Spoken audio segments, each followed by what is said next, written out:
All right, everybody, I might get started. Thanks for joining us here. My name's Jeremy. I'm part of the reservations team at Coral Expeditions. We're in the office based in Cairns in far north Queensland. You might have just seen Ian on the screen. He's one of our guest lecturers who I'll introduce to you shortly. He's going to take you through part of the information session towards the end. We do have some question and answers at the end. You might see a chat throughout the time here on the webinar. So just if you have any questions, put them into the chat there and we'll be able to get them answered at the end of the webinar.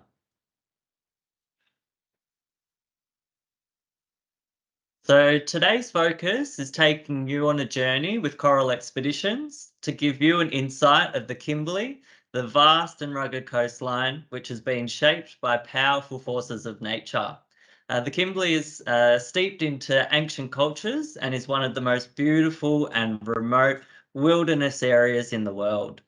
For those that are new to Coral Expeditions, we've been operating for over 40 years now with one single purpose, and that's to take small groups of like-minded explorers like yourself to remote places with expert guides, warm hospitality, and the guidance of our explorers.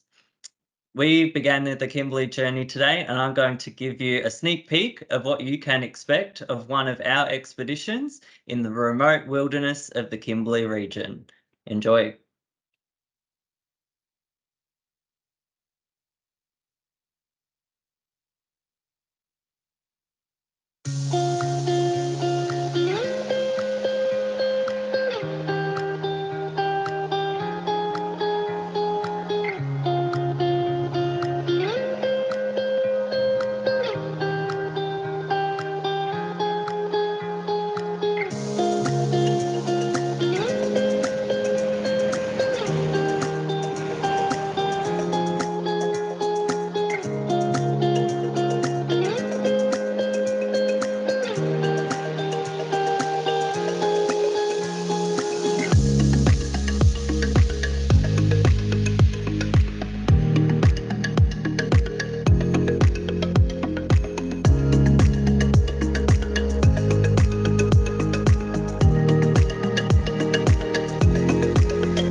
Puts a smile on my face every time I see that video there. So I hope that gives you a little insight into our 10-night Kimberley cruise. That's just 2 minutes of what you can experience. You can see why the Kimberley is a bucket list item for a lot of travellers of ours, global, absolutely sensational, and it is in our backyard in Australia. It's a once in a lifetime trip and leaves you with memories that you'll have forever. We're going to go back to the 90s now. Coral Expeditions completed the first Kimberley voyage as the first ever expedition cruise operator to explore the region. Out of the 40 years we've been operating, 30 of those years have been exploring the Kimberley region. Being one of the original Australian flag expedition pioneers, this has allowed Coral Expeditions to create a perfect expedition cruise that the Kimberley has to offer. Our expert guides and crew will share their expansive knowledge and passion from the region over the many years of experience. In the Kimberley, knowledge and experience is everything. That's given for the very big tidal flows, and the fact that the region is very uncharted and very, very remote. Our vessels are all Australian flagged. That means we spend more time in the Kimberley, we have the best knowledge, and don't need to spend your valuable time travelling into international waters, which is what other foreign lines have to do. Our vessels are operated by Australian and New Zealand crew, and you'll get to experience the ultimate warm Australian hospitality throughout all of the voyages. This might be enjoying a nice cold beer or glass of wine on Veranda Beach with the sand between your toes, like you see on the picture here. Or it might be on board our vessels where we encourage a natural Australian style service and an open interaction between our guests and crew. Once you're on here, you might see the dinner being prepared with the open galley. You can talk to our chefs and the crew getting your food organised. You could go into the bridge. You can have a chat to our captain.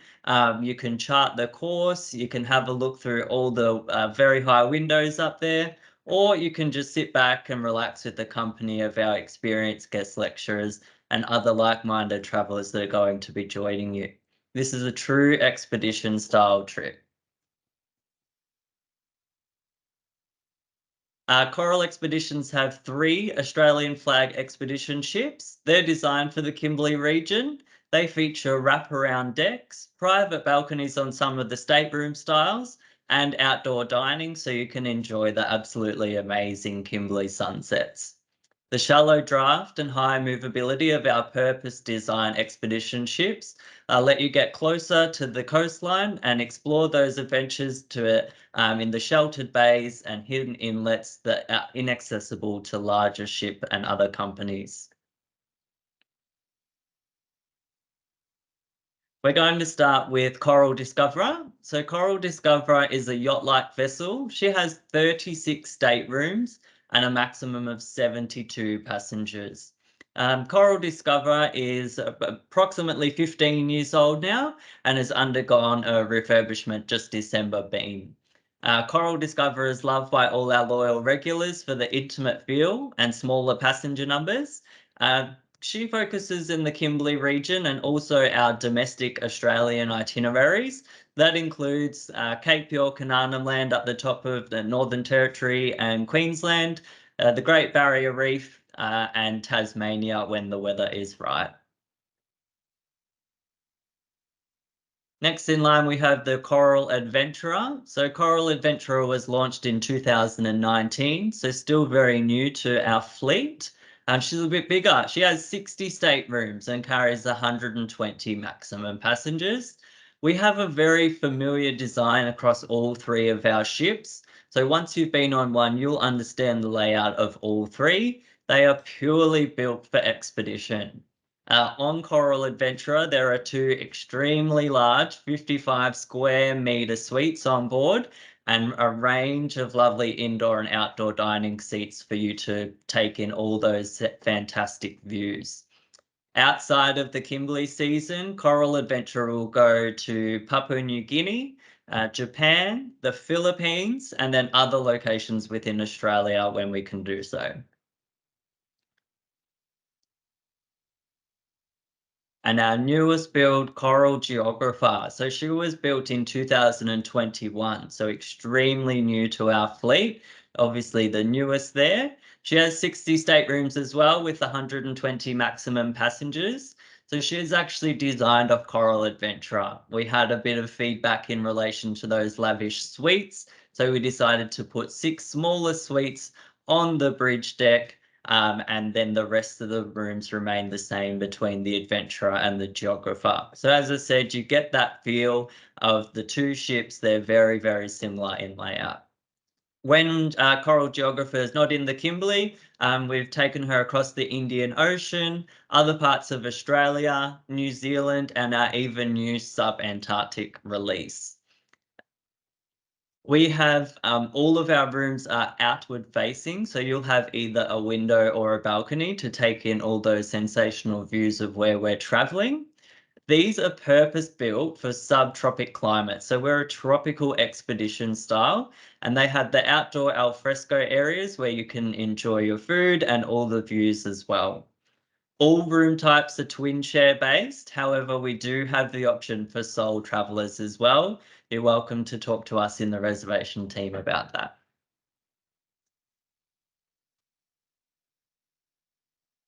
Now, I know you're wondering how you get to your excursions. So, the main purpose we use these explorer vessels for is those excursions. So, we call these the safari jeeps of the sea.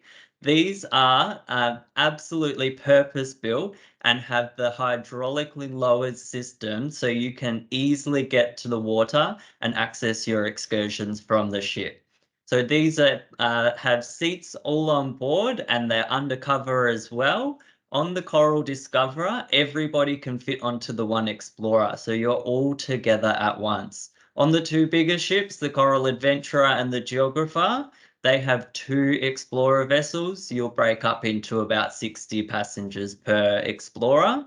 They also have a microphone system on board, so you'll be able to listen to your guest lecturers and the expedition team talk about the remote locations that you're visiting.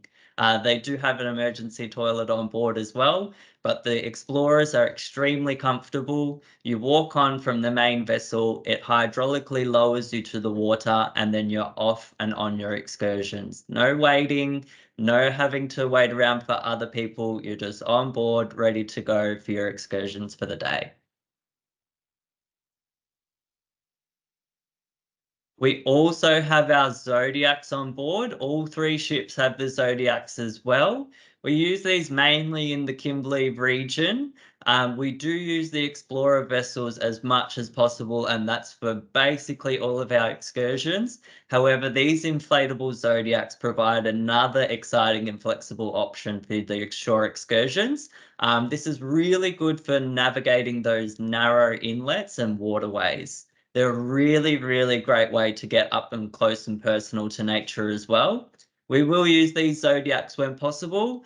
We'll get to another exciting place where we do use these later in the webinar, but we use the Explorer vessels in conjunction with these zodiacs.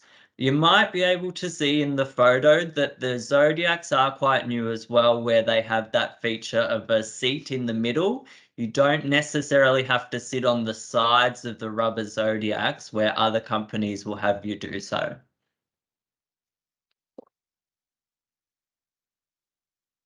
So Coral Expeditions was one of the first cruise operators to employ interpretive guides on our cruises, a tradition that continues today. So we have these employed on every single departure.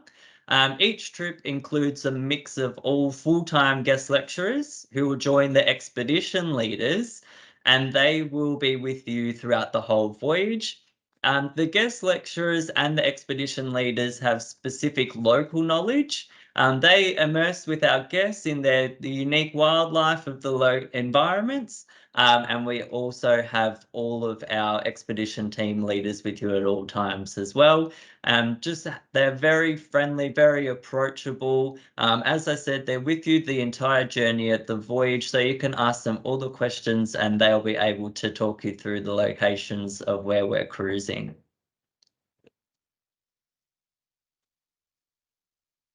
Having guided expedition leaders in the region for over 3 decades now, we know all the nooks and crannies of the Kimberley compared to some other companies.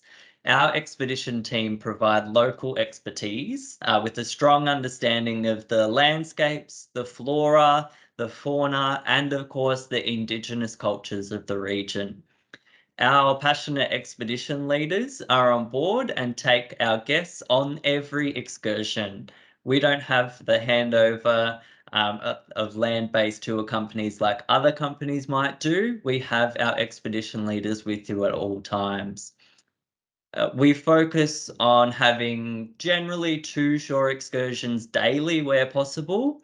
The shore excursions may most likely have 2 options as well. This may vary from an easy coastal flat beach combing walk to maybe a more challenging hike on some uneven ground, maybe going to a viewing point, maybe a freshwater swim if we can get to. All the expedition leaders will talk you through each day whilst you're on your voyage. Before I introduce you to another team member of mine, this is going to be playing a video here. So just take your time, have a look over. We've had a few comments about some sound, so hopefully this video works for you. Otherwise, just a reminder, this webinar is recorded and will be sent out shortly. But this is going to be a video to show you a day-by-day guide of what goes on in the world of expedition leaders.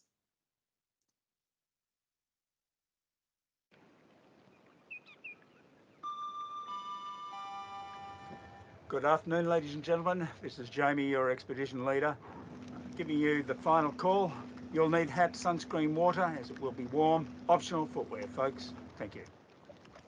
I'm James Anderson, mostly called Jamie, and I've been in this role for around 17 years with the company. Back in 2002, I was teaching, and I was asked by a friend of mine if I was interested in doing a job.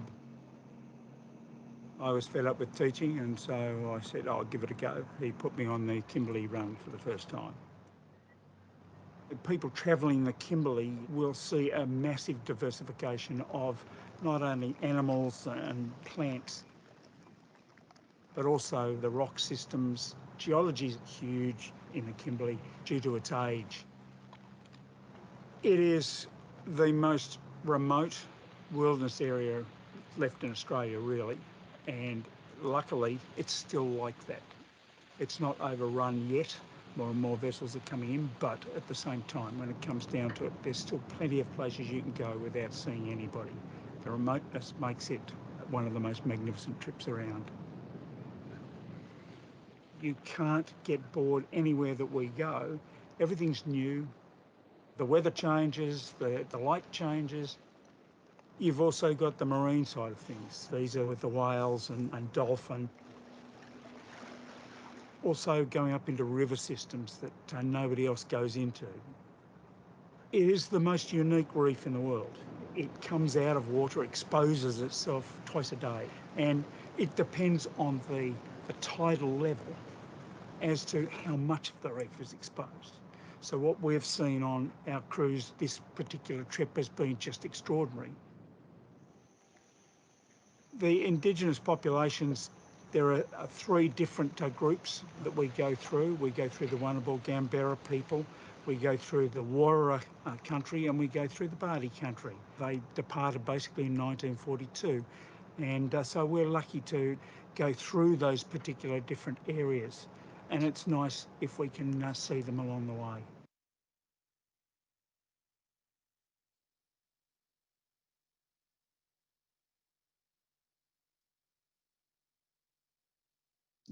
Well, we're very, very pleased that Jamie gave us a go 20 years ago and he's still with us today working as an expedition leader, and we're very, very thankful for his knowledge and expertise. So today we also have another of our guest lecturers joining us. His name is Ian.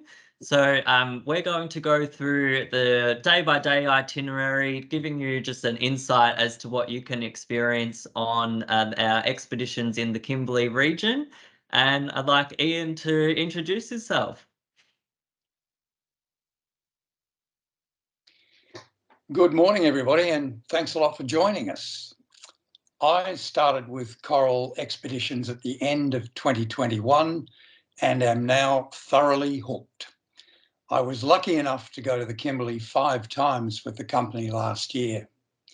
I've got a geology degree and I worked as a geologist for about 5 years before changing direction and working for WA Parks and Wildlife for 32 years until retirement in 2017.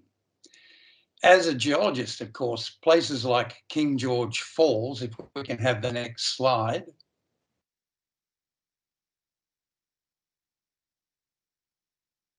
beauty. Places like this, King George Falls, make my mouth water. Leaving from Broome, this is our first excursion, made in the Explorers, which you just heard about, like the one shown in the picture here. Apart from the beautiful rocks, this is sandstone, of course, the falls are magnificent, and there are two of them. Twin falls separated by an impressive rock buttress. They're claimed as WA's highest twin waterfalls at 80 metres, and King George Falls basically is a very fitting place for you to start your adventure. As soon as we leave the ship, the wonder begins, because we travel up a gorge which runs through almost 14 kilometres of the most breathtaking country. There's even a chance we may encounter some dugongs on the way up the estuary. Next slide, please. Of course, beautiful as it is, the Kimberley is far more than wonderful scenery. During your voyage, you also get a chance to experience several absolutely amazing Aboriginal art sites. This is Jamie, who you just heard from, at one of the sites. Some of these paintings date back 17,000 years. You'll see examples of ancient Gwion art, which used to be known as Bradshaw art, and that's in fact what's in the background to this picture here. But you also see the younger but visually astounding Wandjina art. It's quite amazing to stand in the presence of these ancient images and to just visualise the lives of the Aboriginal people who painted them. And of course, the descendants of those people still live in this country, and they have a responsibility to look after it. Next slide, please. Did we miss the Boab? Not just yet. That one will be coming shortly. Okay, not a problem. Mitchell Falls is it's one of the jewels of the Kimberley. I first saw it in 1988 during a 2-week bushwalk in the Kimberley, and believe me, it will be a highlight for anyone who elects to take the scenic helicopter flight up to the Mitchell Plateau to see it. That's an optional thing. You don't have to go, but it's available and it is spectacular. You enjoy a short walk to the falls lookout, and you can even have a refreshing dip in the river pools. You're likely to see plenty of wildlife up there on the plateau as well, including bird life and possibly even some of the native marsupials. Next slide.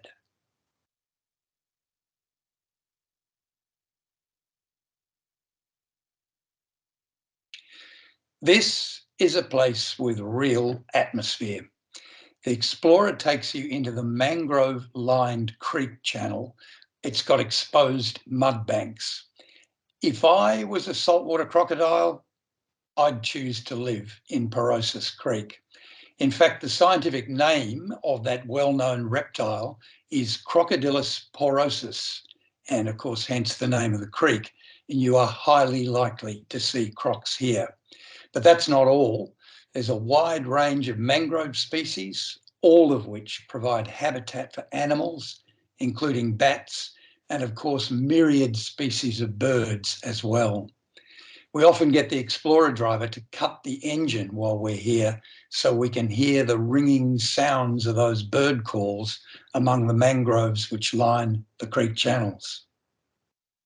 Next slide.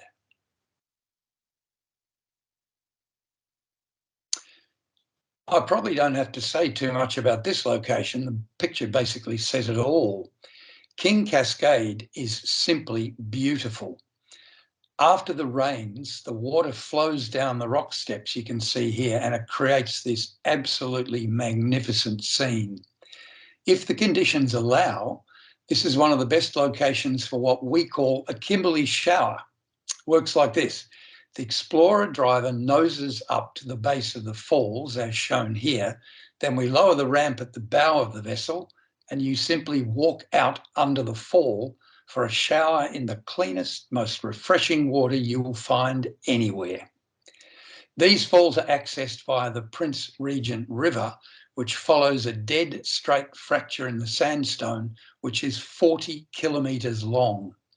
And as with King George Falls, which we saw earlier, the journey up the estuary itself to this location is a treat. Next slide.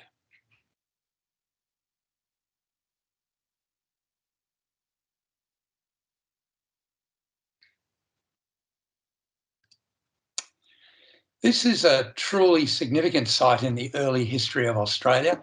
In 1820, maritime explorer Philip Parker King was charting the Kimberley coast in his vessel, the HMC Mermaid. HMC stands for His Majesty's Cutter. Parker King was the son of Philip Gidley King, who some of you may have heard of. He was the governor of New South Wales in the early 1800s. Parker King's ship was leaking and they careened her, that is, they ran her onto a beach for repairs. She was on her side for almost 3 weeks while the work was carried out, and this included the men making their own nails out of smelted copper. Parker King had the ship's carpenter carve an inscription in a young boab tree at the back of the beach. That tree is now grown and is known as the Mermaid Boab. It carries the name of the ship, HMC Mermaid, and the year 1820. And while we're at Careening Bay, which is what that place is now called, you'll also explore the surrounding area and maybe you're lucky enough to see a local bowerbird bower in the area too. Next slide.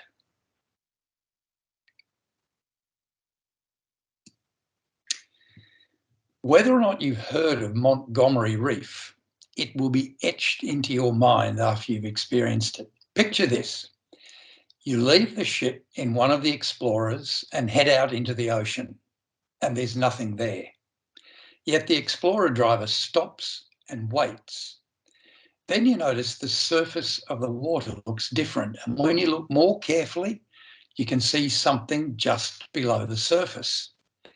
Within minutes, a reef begins to emerge from the sea before your very eyes. And as the tide falls further, water begins to cascade off the surface of the reef in waterfalls pouring down into the channel that you're in the Explorer. Birds appear from nowhere and begin fishing on the surface of the reef, which still seems to be rising out of the water. When you look down, there are turtles, and if you're lucky, you may see a sea snake or even a crocodile out there. They're there to feast on the fish and other marine life which wash into the channel. It really is an unbelievable spectacle, and it will stay with you forever. Next slide.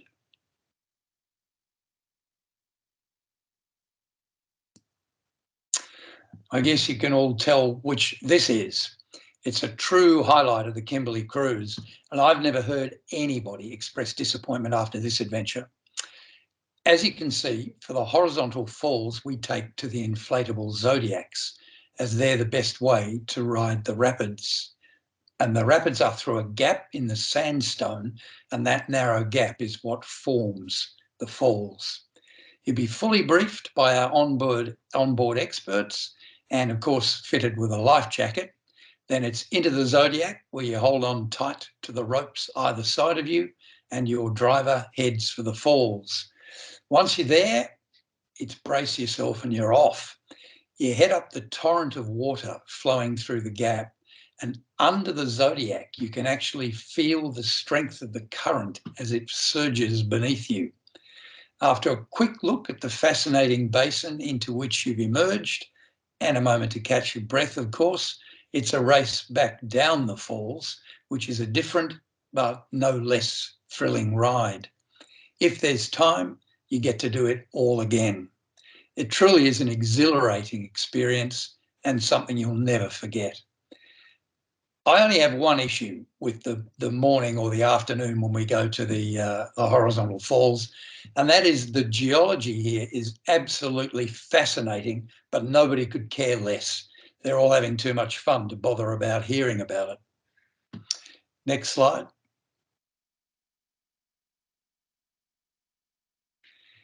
As you can imagine, I'm pretty keen on this place. In fact, it's my favourite bit of rock in the Kimberley. And geologically, it's astounding.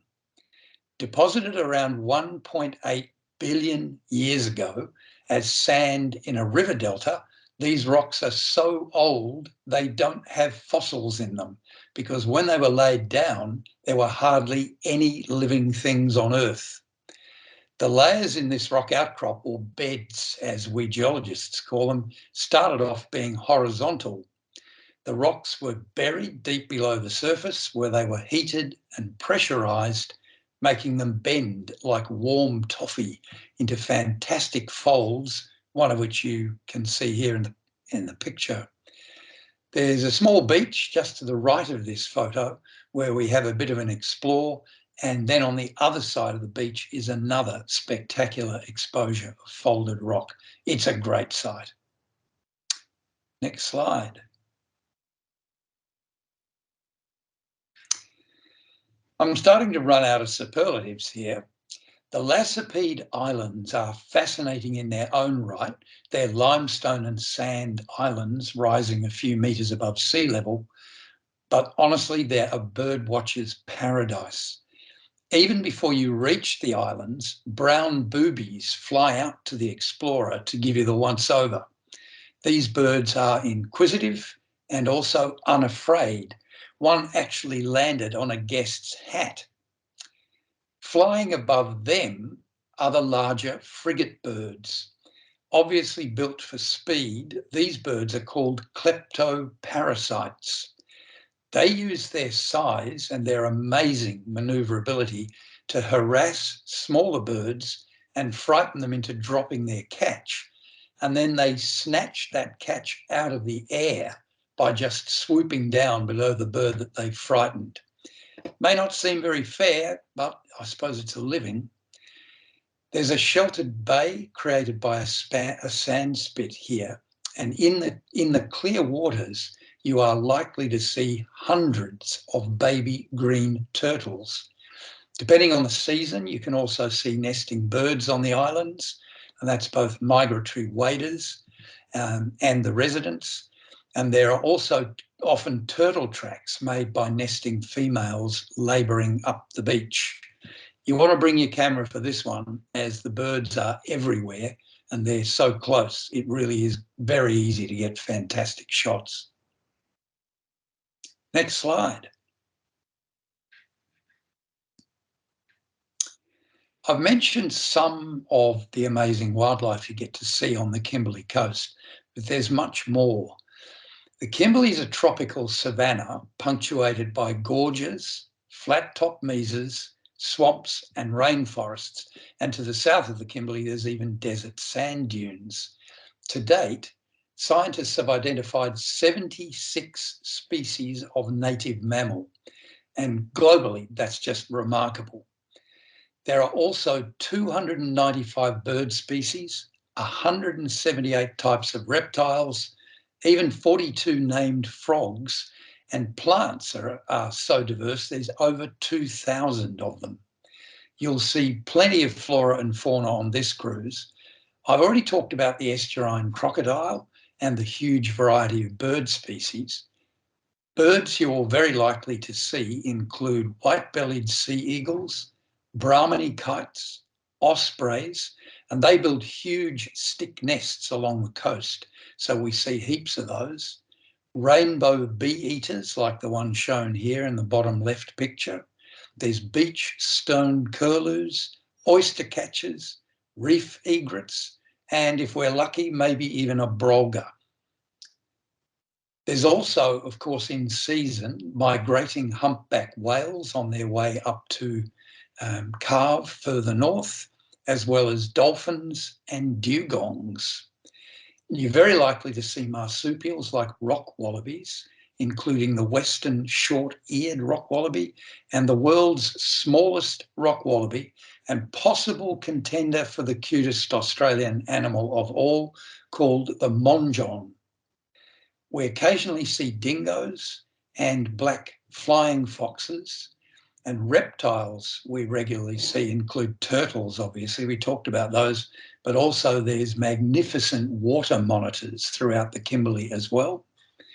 And the flora, if you're into flora, There are Kimberley icons in abundance, and they include the remarkable boab, which you've already seen, a huge variety of mangrove species, beech morning glory, mulla mulla, crab's eye creeper, cabbage and pandanus palms, which really look majestic up on the top of the cliffs, sticky currajong, and my first personal favourite, the basalt cycad, because it's so very particular about which rocks it grows on. It really is a feast of wildlife, and every day brings new surprises. If you do decide to sail with us, I reckon you'll love it. Ian, I think you've painted a perfect picture there. You've really inspired me. Thanks very much for all your knowledge and expertise there. You're welcome. We'll keep you on the line. Guys, we're just going to play one quick video here. This is your chance to get in your last minute questions. We've got a few throughout the webinar, so myself and Ian will answer a few of those at the end here. So sit back and relax. This is a very short video, but this is going to take you through, again, just another quick highlight of our 10-night expedition in the Kimberley region.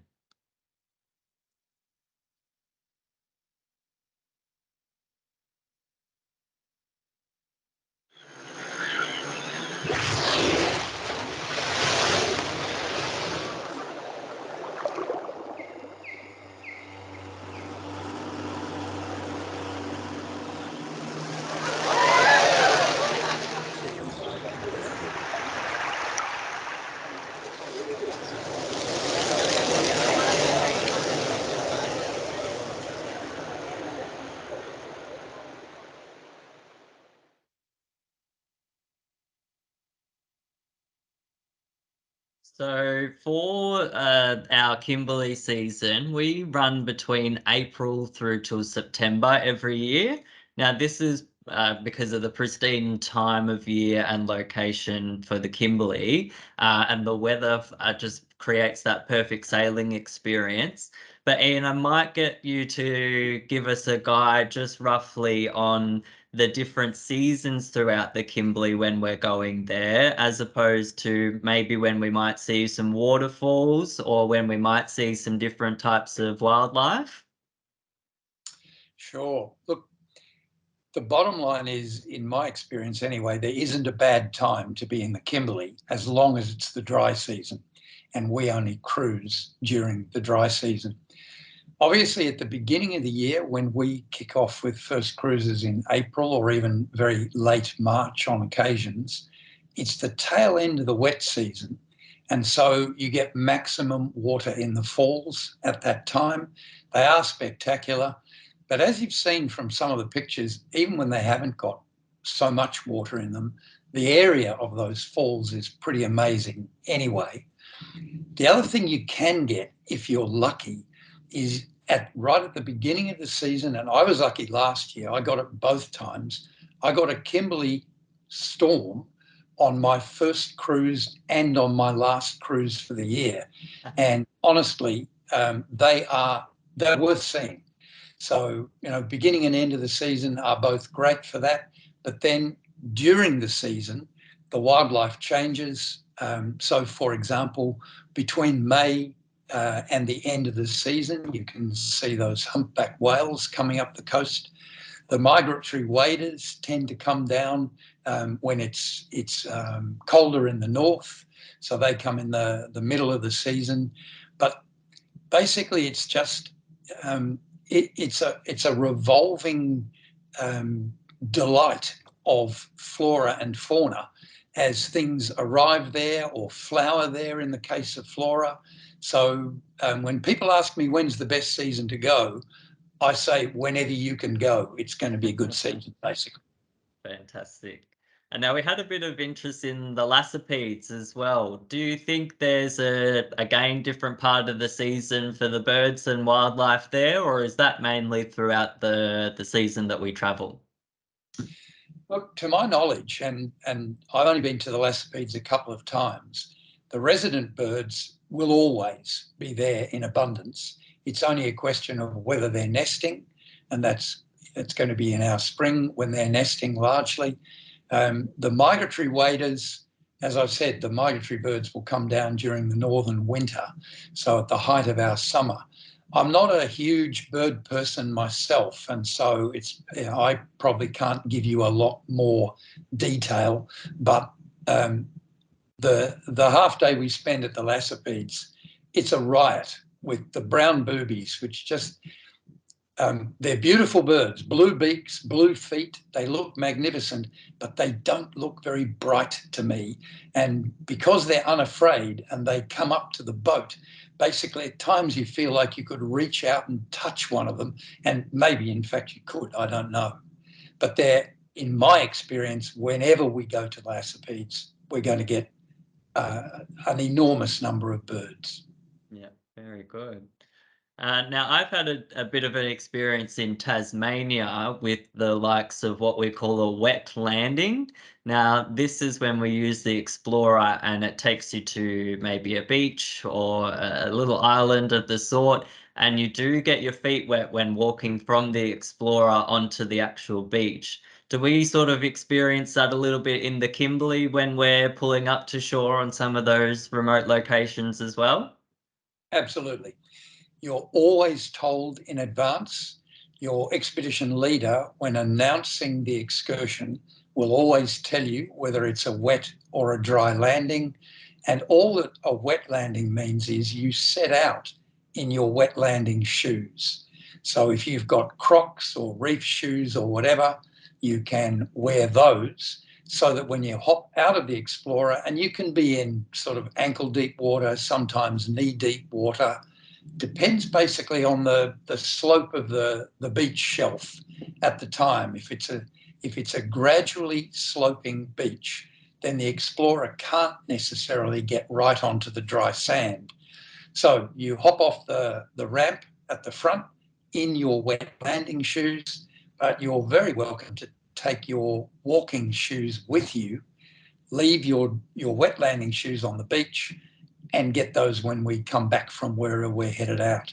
So the important thing is, though, you will need wet landing shoes because in some places there are rocks around, so you won't want to hop off in bare feet.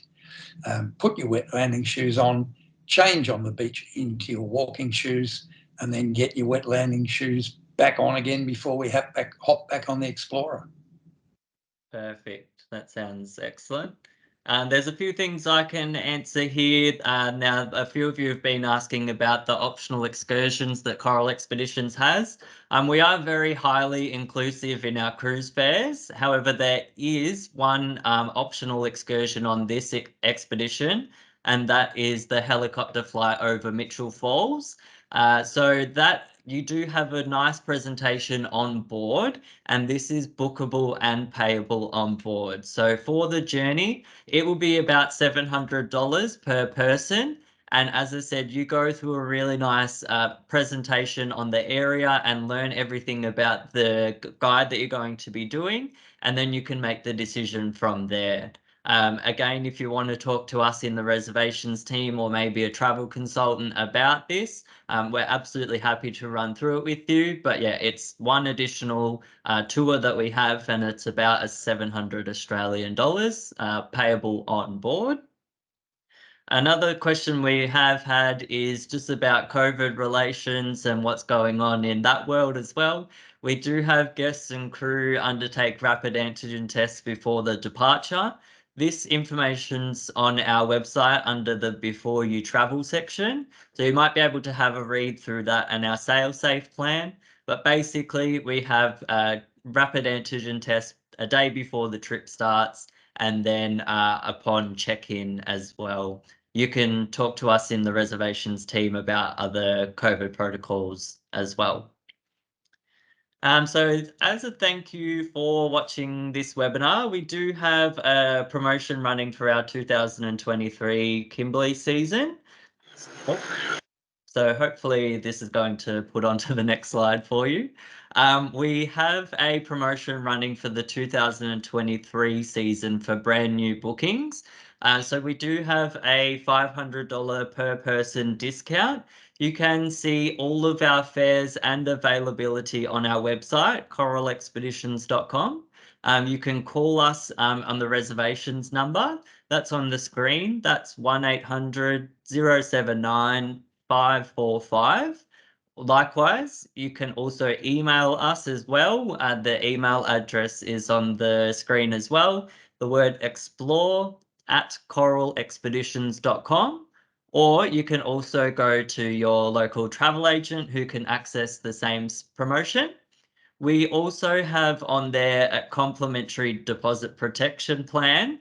That allows you to move your deposit to a new booking if you need to change your dates for some reason. You can talk to us in the team about that as well. And as a special offer, we also have 4 gigabytes of complimentary Wi-Fi on the voyage as well. This is a really incredible option to get you to explore the Kimberley. I really hope you've been inspired throughout this webinar, listening to Ian, seeing all of the videos and the slideshow there. As I said, just give us a call. We're able to book you in for the 2023 season.